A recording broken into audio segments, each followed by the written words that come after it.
Came out today. They were loud and proud and really helped us down the stretch.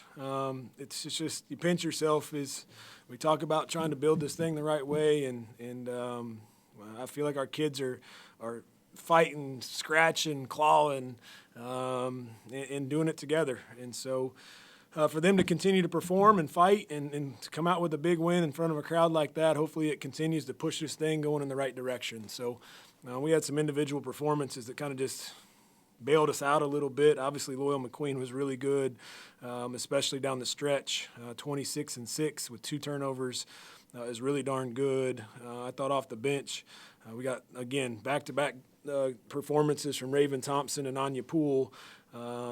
So ultimately, for us to go 3 for 17 from 3 and not play overly great but still find a way against a really good Stanford team. I mean, they got some kids over there that you just they're really good. And so for us to find a way to win this speaks volumes to what we're becoming here, which is a really good basketball team when you can win and not play your best. Coach, bench points continues to be something that pushes you guys over the hump. And when you go back and look at a lot of these box scores, it's the differentiator in a lot of games. You mentioned Raven Thompson and her 17-point effort off the bench. Talk a little bit about your depth and how about you guys have that next man up mentality for guys to be ready to contribute off the bench. Yeah, I just mentioned it yet again. That some Evans had went through a little stretch there. Maybe it wasn't her day today, 1 for 4. Maybe even in Maddie Klu's situation, but 2 weeks ago, that was Raven Thompson, right? And she just kept working. We got enough people in there that we can move them around to give us a spark. Obviously, Anya Poole, same situation. She gets sick out in San Diego, misses the NC State game, but just finds a way to get herself back. And we have enough in that locker room to be a really good basketball team. And it's really fun to watch that belief, to get that craving of wanting more, right? And it's going to come from a lot of different people, but I also think there's a lot of different people in there that are very capable of helping us be a good basketball team. After the NC State game and the post game, you talked about how you needed to shore up some discipline stuff defensively. And the West Coast ACC teams have come into Little John, 2 top 20 adjusted offenses, 2 top 10 3-point shooting teams in the country, and 58 and 61 points in 85 minutes of basketball. Talk a little bit about your group's defensive effort and how locked in they've been in the preparation against 2 really good offensive teams. Well, it's the preparation. You said it.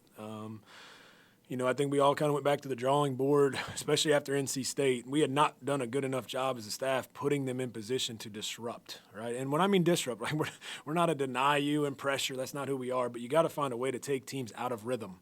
We did not do that at NC State, and we've kind of went back to the drawing board as a staff and simplified some things, and then pick out a couple things. Can we win these 3 battles? And today's battles, we're limit them to 5 threes or less, right? We're right on that number.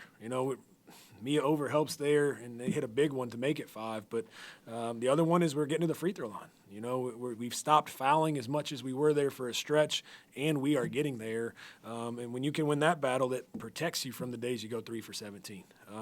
We didn't quite win the rebound battle, but to think how much bigger they are at every position, and you're still right there, right? 42-38. It's not like they just dominated us on the glass. So we've simplified some things, but ultimately, to be honest, it's them. It's that locker room. They've made a choice to try to have some discipline and execute a game plan, and so that if game plan A don't work, they can rely on us as a staff to go to plan B, right? And we hadn't had a stretch where we had executed plan A, so we don't even know if A works. And it's been awesome to watch their growth in that sense, and then it's become successful.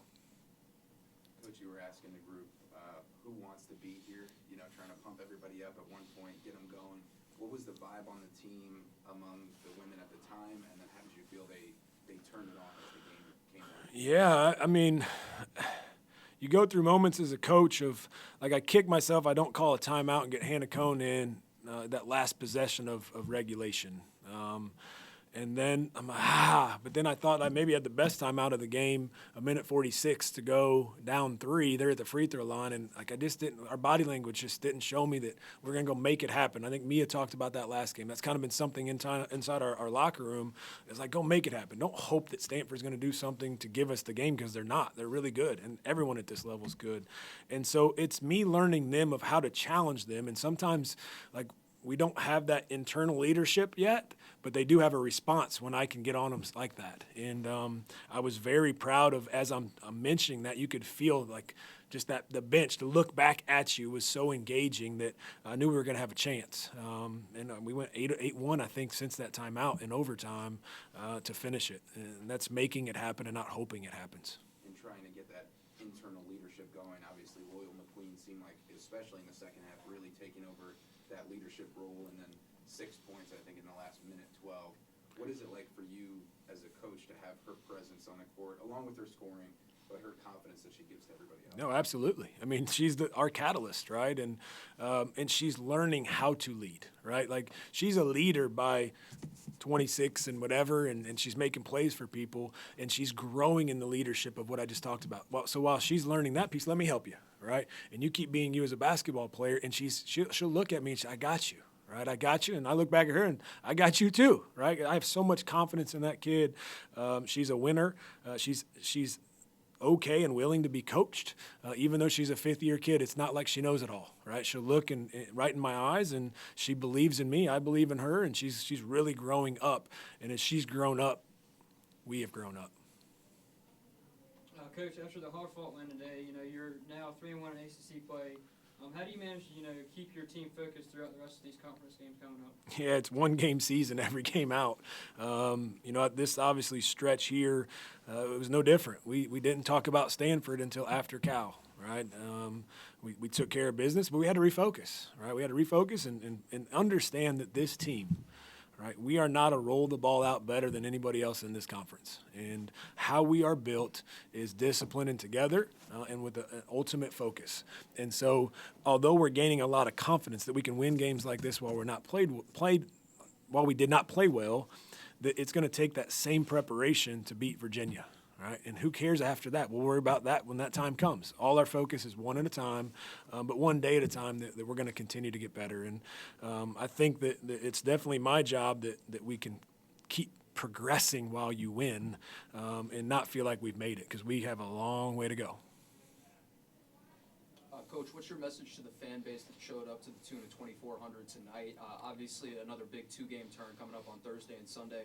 First up is Virginia, and then one of the best teams in the country and one of the best players in the country coming into your building the following Sunday. Yeah, my hopes are this. I'm glad you asked me. I thought about this earlier today, that if we got to win, what could I say? Right? Here's what I want to say is hopefully they start to believe as much as we do. Come be a Clemson women's basketball fan, not who are we playing. Right? I need you just as much Thursday as I need you Sunday when we get to say Notre Dame's coming to town with all these good players. Well, guess what? We're good too, right? And we're building something special, and I promise you we feel it, right? Our kids feel it. We talked about it. They mentioned it in the locker room. How about that crowd, right? That was awesome. We talked about it when we got here. They're going to slowly build because we're going to do it the right way, right? And I believe we're doing our part while we're very appreciative of the ones that are coming. 2,400 is impressive. But now come because Clemson women's basketball is fun to watch. We're proud of who they are, and we're going to bring a friend, right? And come because it's the next game on the schedule, not because of the opponent, right? And we do that, we're going to keep doing it the right way. Coach, that's been a clear point of emphasis. I don't know if I've ever seen a coach at this level especially take so much time with the fans afterwards. Do you speak about that with your players as far as stay on the court, have conversations, sign autographs, or how is that culture created among the Yeah, absolutely. That is something we talk about daily, right? Whether it be after games, whether it be you're up the road at the convenience store, if you're going grocery shopping, people know who we are, right? Open that door, right? Help somebody with their groceries, right? They're gonna remember that. Those little girls that are out there watching us, right, they are so excited after the game to see our kids. And I believe, especially in women's basketball, and it can be any sport, but specifically women's basketball, is that they got to feel like they're a part of it. And I want our fans to feel like that.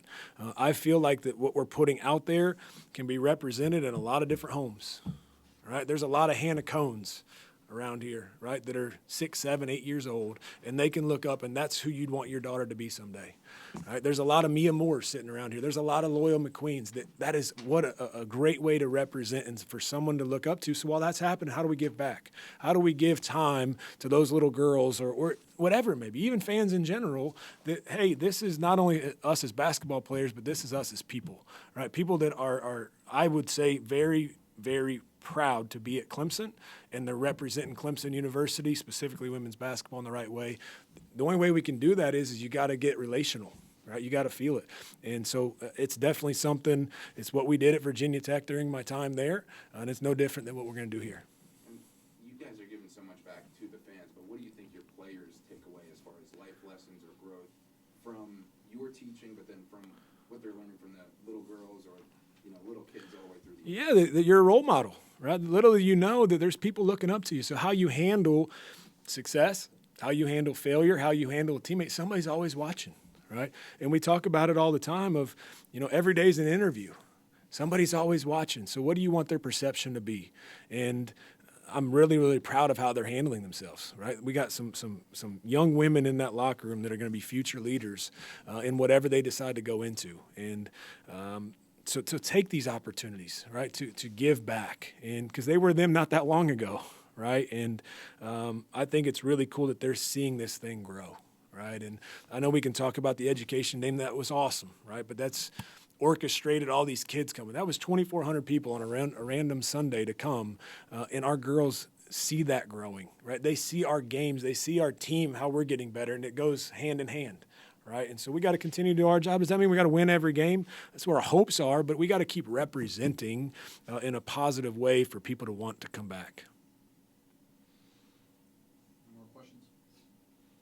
Thanks, Coach. Thank you guys so much. Go Tigers.